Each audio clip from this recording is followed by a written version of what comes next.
Hi, seventh grade. This video is going to help you with fraction operations. So I'm going to go through all four of the operations: add, subtract, multiply, and divide. First, I'm going to start with addition. So if you have two fractions and you're adding them together, the denominator, the bottom number, has to be the same. Okay. If they're the same, then you just add them. You just add the top, the numerators, and then the bottom number will stay the same. So if I had 1/5 plus 3/5, the denominators are the same. So all I would do is I'd add the numerators and I get 4, and then my denominator stays the same. So it would be 4/5. Okay, but on this guy right here, the denominators are not the same. So we have to find the least common multiple. So we have to go through and we have to do multiples of 3 and multiples of 2. And whichever one they have in common, that's your least common multiple. This one's pretty easy. So I could say 3, 6, 9, 12. Those are multiples of 3. Multiples of 2 are 2, 4, 6, 8, 10. Well, when I said it, I realized, oh, 6 is the least common multiple. Okay, so what I want to do is I want to take these numbers and use my least common multiple so I can then add it like this. Okay, so since the least common multiple is 6, and another way you guys can do it, if you're not quite sure how to get the least common multiple, like this: 2, 4, 6, 8, 10, counting by twos, 3, 6, 9, 12. This is how I got the least common. Another thing you can do is you could just multiply these two, and the number is 6, that's a multiple.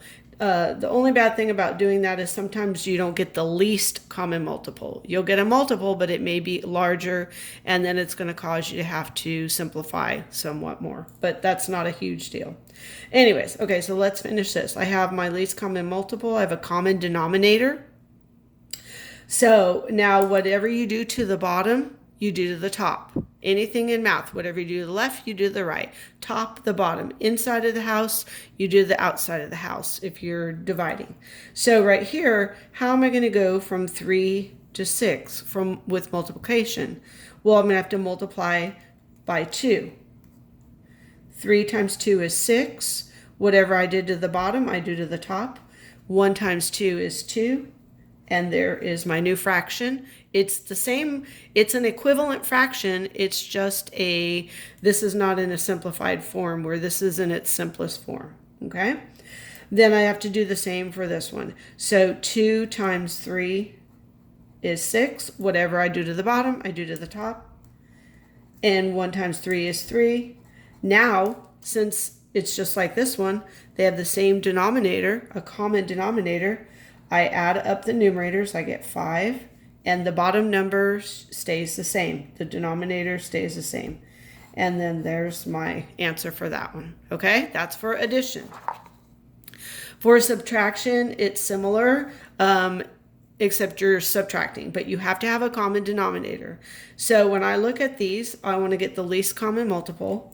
So I'm going to start with my 4. So 4, 8, and I can already see it's going to be 8, because just starting here at 8, there's my least common multiple. So write your new fraction with your common denominator, the least common multiple.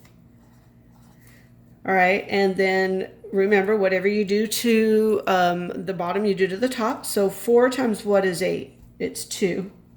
Whatever I do here, I'm going to do to the top. 3 times 2 is 6. Oops. So we have 6/8. Now remember, these are equivalent fractions. This one has just been simplified. It's in its simplest form, okay? Then over here, this one's just going to stay the same, because 8 times 1 is 8. 1 times 1 is 1. Now this time we're subtracting. As long as I have a common denominator, I can go ahead and subtract the top. 6 take away 1 is 5. Okay, Miss Booth, making that too long. And I keep my denominator the same. Okay, and there's my answer. All right, so that's for adding and subtracting fractions. Now let's go to multiplying. To me, multiplying is the easiest one for fractions because all you do is multiply the numerators, multiply the denominators, and then simplify if needed. 1 times 3 is 3. 5 times 4 is 20.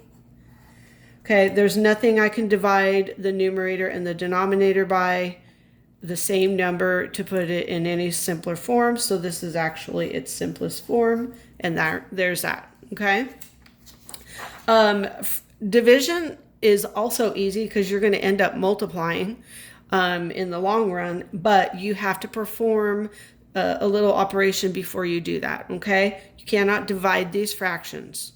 So what we're going to do is we're going to do the keep, change, flip. Some of you may have already heard of that last year with Miss Nance or Miss Ramirez, or maybe they called it something else. So what it is you keep the first fraction, you change the operation to multiplication, and then you flip the numerator and the denominator. Okay, so what's going to happen is I'm going to rewrite it now as multiplication. So I'm keeping this, it's 1/5.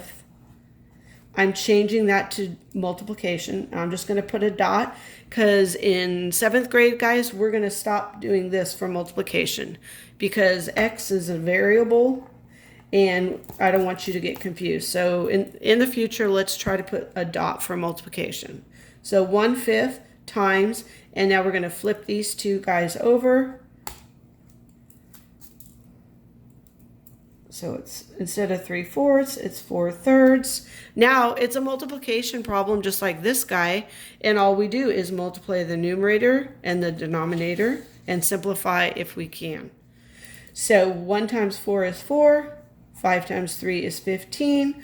I look at this and I'm like, can I divide both the numerator and the denominator by a number, a multiple, and simplify it? Well, there's nothing I can divide 4 by and 5 by the same number, so this is in its simplest form.